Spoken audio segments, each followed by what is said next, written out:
Hello दोस्तों। आज हम बात करेंगे डोपामाइन डिटॉक्स बुक के बारे में। क्या आप भी जरूरी कामों को बार बार टालते रहते हैं? अगर ऐसा है तो कमेंट में यस लिखें। क्या आप अक्सर बेचैन महसूस करते हैं और किसी काम पर ध्यान केंद्रित नहीं कर पाते? क्या आपको अपने जीवन को बेहतर बनाने वाले बड़े लक्ष्यों के लिए उत्साह की कमी महसूस होती है? अगर हाँ, तो हो सकता है कि आपको डोपामिन डिटॉक्स की जरूरत हो। आज की दुनिया में जहां हर तरफ ध्यान भटकाने वाली चीजें हैं, ध्यान केंद्रित करना एक दुर्लभ गुण बन चुका है। हम लगातार उत्तेजित रहते हैं, बेचैनी महसूस करते हैं, पर हमें यह तक नहीं पता होता कि क्यों होता है ऐसा। जब हमें अपने असली लक्ष्यों पर काम करने का समय आता है तो हम अक्सर बहुत सारी दूसरी चीजों में उलझ जाते हैं। हम बाहर टहलने चले जाते हैं, कॉफी पीने लगते हैं, ईमेल चेक करते हैं या अपनी फाइलें फिर से व्यवस्थित करने लगते हैं। हर चीज एक अच्छी आइडिया लगती है, सिवाय उस एक जरूरी काम के जिसे हमें करना चाहिए। हर दिन जब हम यही पैटर्न दोहराते हैं तो हमारे सबसे बड़े लक्ष्य और ऊंचे सपने हमारी पकड़ से फिसलने लगते हैं। हम अपनी क्षमता से कम प्रदर्शन करते हैं और कम उपलब्धि हासिल करते हैं, और कहीं ना कहीं हमें इसका एहसास भी होता है, जो हमारी आत्मसम्मान को कमजोर करता है और हमारे भीतर निराशा, कुंठा, उदासीनता, जलन या गुस्सा भर देता है। लेकिन जरूरी बात यह है, चीजें हमेशा ऐसी नहीं रहनी चाहिए। जब आप ध्यान भटकाने वाले कारणों को हटाना सीख लेते हैं और लगातार उत्तेजना की स्थिति से बाहर आते हैं, तो आप वह सब कुछ हासिल कर सकते हैं जो वास्तव में मायने रखता है। तो क्या आप तैयार हैं? क्या आप गैर जरूरी उत्तेजनाओं को छोड़कर फिर से अपने ध्यान और फोकस को वापस पाना चाहते हैं, ताकि आप अपने जीवन के बड़े लक्ष्य हासिल कर सकें? 48 घंटे के डोपामिन डिटॉक्स में आप सीखेंगे ज्यादा उत्तेजना को कैसे हटाएं और काम करते समय शांत और केंद्रित कैसे रहें, कैसे खुद को स्वाभाविक रूप से प्रेरित करें ताकि आप उन जरूरी कामों पर ध्यान दे सकें जो आपके सबसे बड़े लक्ष्यों तक पहुंचने में मदद करेंगे, कैसे समय बर्बाद करने वाली आदतों और ध्यान भटकाने वाली चीजों को हटाकर अपने फोकस को कई गुना बढ़ाएं, और भी बहुत कुछ आज इस बुक से आपको सीखने को मिलेगा। अगर इन बातों ने आपकी रुचि जगाई है तो आगे पढ़ते रहें। तो चलिए फिर परिचय जान लेते हैं। वीडियो में आगे बढ़ने से पहले हमारे पेज को जल्दी से सब्सक्राइब कर लें, ताकि और भी बेहतर समरी का नोटिफिकेशन आपके पास सके। जरा सोचिए, क्या ये बात आपके साथ होती है? आप जानते हैं कि अगर आप सिर्फ एक खास टास्क को पूरा कर लें तो आपकी प्रोडक्टिविटी यानी कार्य क्षमता पर बहुत बड़ा असर पड़ेगा। शायद आपको प्रमोशन मिलने की संभावना बढ़ जाए, या शायद आपकी मानसिक या शारीरिक सेहत में बड़ा सुधार हो, लेकिन आप कभी शुरू ही नहीं कर पाते। सुबह उठते ही उस जरूरी काम पर लगने के बजाय आप पहले ईमेल चेक करने लगते हैं, शेयर मार्केट की रिपोर्ट देखते हैं या फिर फेसबुक पर स्क्रॉल करने लगते हैं। धीरे धीरे वह जरूरी काम आपको उतना जरूरी नहीं लगने लगता। आप खुद से कहते हैं, बस एक और कॉफी पी लेता हूं, या सिर्फ एक और YouTube वीडियो देख लेता हूं। लेकिन जितना ज्यादा आप उस टास्क को टालते जाते हैं, उतना ही मुश्किल होता जाता है। उस टास्क को शुरू करना ऐसा लगता है जैसे आपके और उस काम के बीच कोई अदृश्य मानसिक दीवार खड़ी हो गई हो, और वो दीवार तोड़ना नामुमकिन लगने लगता है। क्या आपने कभी ऐसा महसूस किया है? अगर हाँ, तो इस किताब से आपको बहुत फायदा होने वाला है। हम इसमें एक सरल तरीका बताएंगे जिससे आप ओवर स्टिम्युलेशन से बच सकते हैं और अपने जरूरी कामों को शुरू करना और पूरा करना आसान बना सकते हैं। तो क्या आप इस चुनौती के लिए तैयार हैं? डोपामिन और इसकी भूमिका आपने शायद पहले डोपामिन का नाम सुना होगा और इसके बारे में थोड़ी बहुत जानकारी भी रखी होगी। इस खंड में हम संक्षेप में बताएंगे कि डोपामिन क्या है और यह हमारी जिंदगी में कैसी भूमिका निभाता है। डोपामिन एक न्यूरोट्रांसमीटर है, यानी हमारे मस्तिष्क में संचार का एक रासायनिक माध्यम जो हमें किसी इनाम की उम्मीद जगाता है, जैसे कि यौन संबंध बनाना या पोषक आहार लेना। डोपामिन हमें उस इनाम को पाने के लिए कुछ करने की प्रेरणा देता है। यही वह ताकत है जो हमें क्रिया करने के लिए मजबूर करती है। इस तरह देखा जाए तो ये एक बहुत उपयोगी न्यूरोट्रांसमीटर है जिसने हमारे जीवित रहने और प्रजनन में मदद की है, और शायद यही कारण है कि आज आप और हम अस्तित्व में हैं। लेकिन एक आम गलतफहमी है, लोग सोचते हैं कि डोपामिन एक खुशी देने वाला केमिकल है। हकीकत यह है कि डोपामिन खुशी नहीं देता, बल्कि यह सिर्फ प्रेरणा और चाहत जगाता है। कोई घटना डोपामिन रिलीज कर सकती है, लेकिन इसका मतलब यह नहीं कि वह घटना आपको वास्तव में पसंद है या उससे आपको सच्चा सुख मिलता है। ध्यान से देखें तो आप पाएंगे कि जैसे ही आप किसी अपेक्षित इनाम को प्राप्त करते हैं, तो तुरंत एक खालीपन या अधूरापन महसूस होता है। सच्चाई यह है, कोई भी उत्तेजना आपको वह संतोष नहीं दे सकती जिसकी आपको तलाश है। फिर भी हम में से कई लोग लगातार अति उत्तेजना की स्थिति में रहते हैं। हम हर समय किसी नए डोपामिन स्रोत की तलाश में रहते हैं। ऐसा लगता है जैसे हमें हमेशा और अधिक चाहिए और हम कभी संतुष्ट नहीं होते।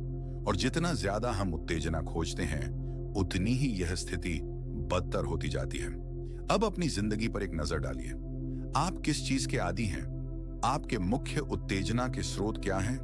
क्या ये चीजें आपको वाकई में खुश करती हैं? समस्या हम पहले देख चुके हैं कि डोपामिन एक विकासवादी दृष्टिकोण से कितना महत्वपूर्ण है।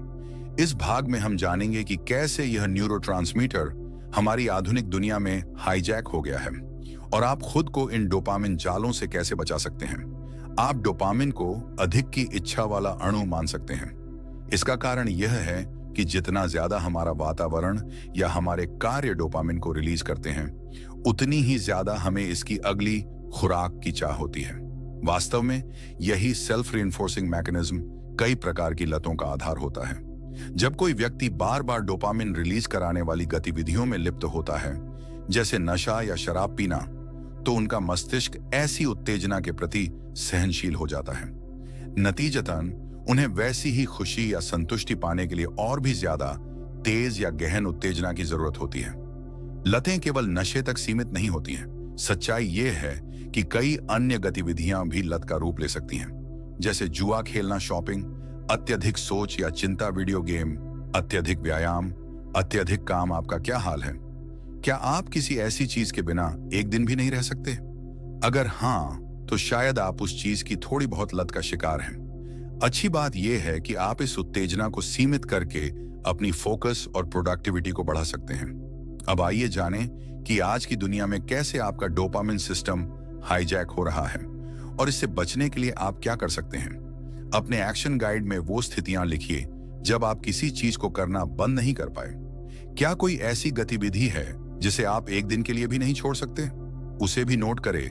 आपका ध्यान एक दुर्लभ और कीमती संसाधन है। यही वजह है कि बाजार की कंपनियां अरबों रुपए सिर्फ आपके ध्यान को पाने में खर्च करती हैं।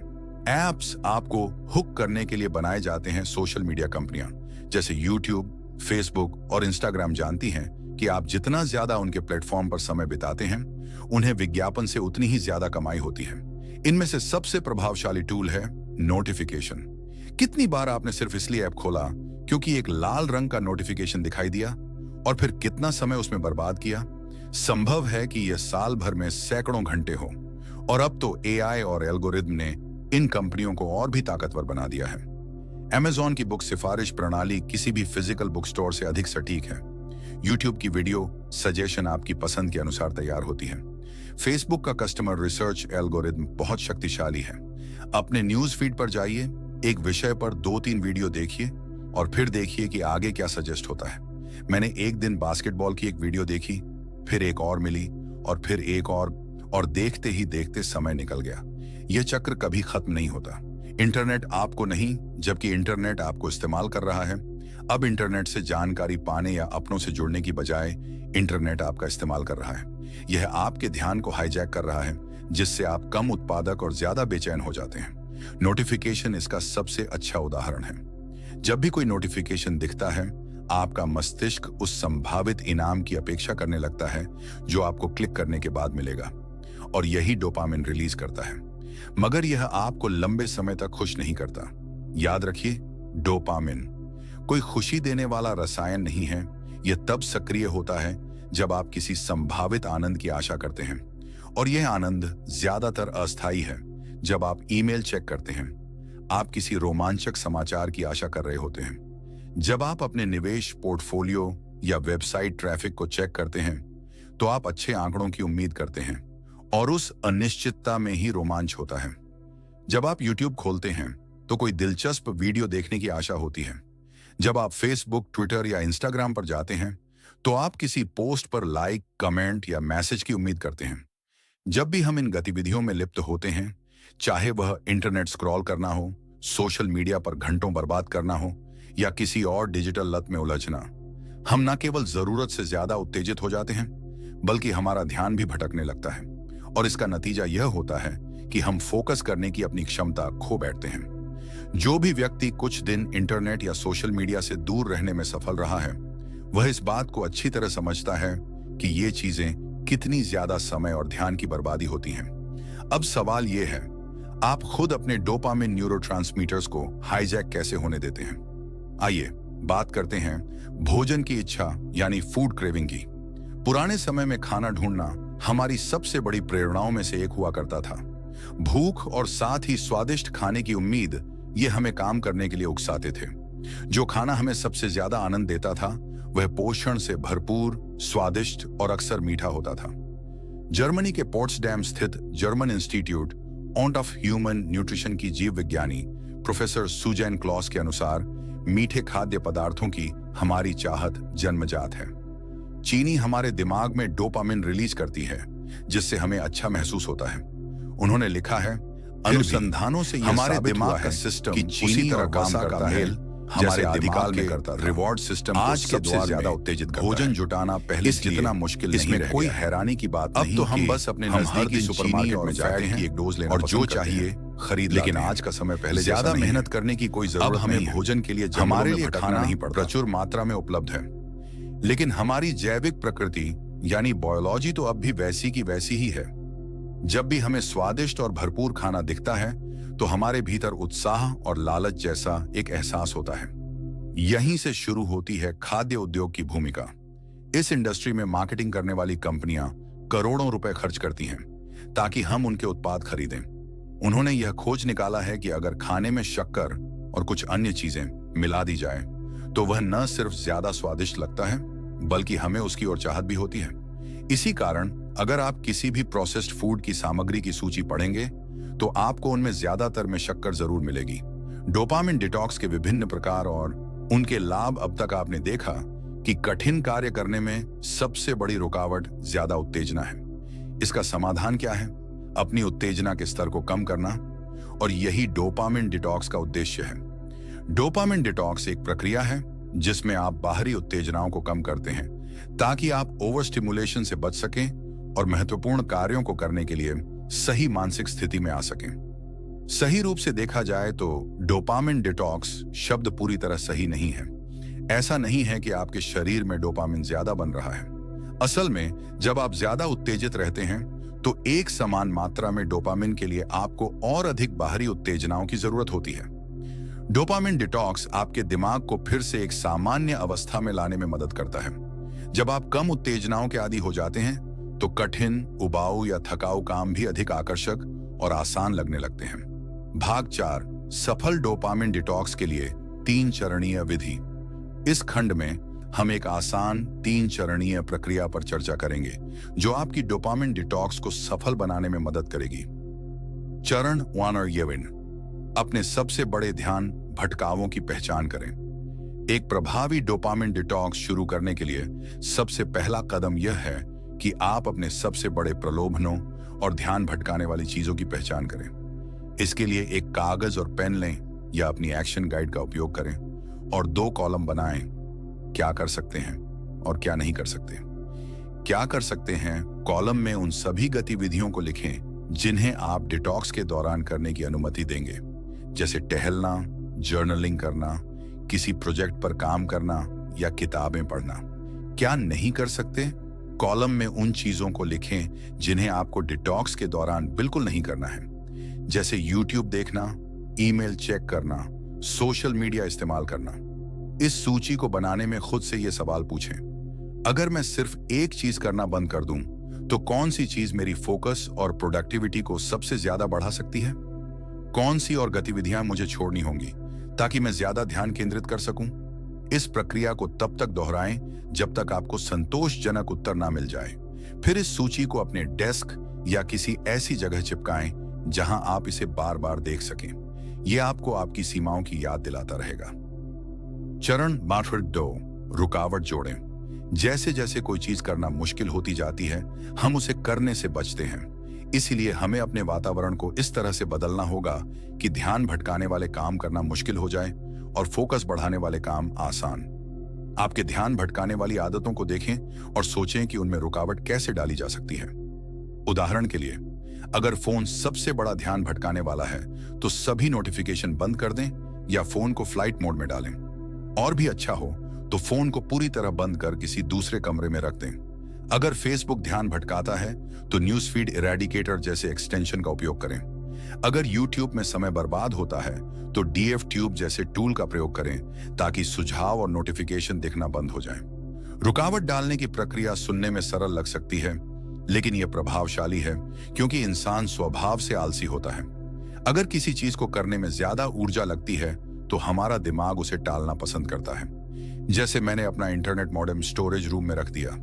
अगर मुझे उसे वापस लाना होता तो 1, घर से बाहर जाना पड़ता, 2, 4 मंजिल नीचे उतरना पड़ता, तो 4 दरवाजे खोलने पड़ते, 4, और फिर यही प्रक्रिया उलटी करनी पड़ती, यानी कुल 12 रुकावटें। इस तरह दिमाग उसे तुरंत लाने का विरोध करता है।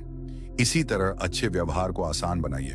उदाहरण के लिए, अगर मैं सुबह लिखना चाहता हूं तो मैं ईमेल या फोन चेक नहीं करता, पहले से वर्ड प्रोसेसर खोल कर रखता हूं। इससे मेरा दिमाग सहजता से फोकस में आ जाता है। अब आपकी बारी है। अपनी क्या नहीं कर सकते लिस्ट को देखें और हर एक के आगे लिखें कि उसमें क्या रुकावट डाल सकते हैं। फिर क्या कर सकते हैं लिस्ट देखें और सोचें कि इनको और आसान कैसे बना सकते हैं। मैंने देखा है कि अगर मैं सुबह उठते ही फोन या इंटरनेट देखता हूं तो मेरा ध्यान तुरंत बंट जाता है। इसलिए मैं सलाह देता हूं कि आप एक सरल सुबह की दिनचर्या बनाएं। आप जरूर सफल होंगे। धन्यवाद दोस्तों। आज की समरी आपको कैसी लगी कमेंट में जरूर बताना, और समरी आपको पसंद आई हो तो चैनल को सब्सक्राइबर करना।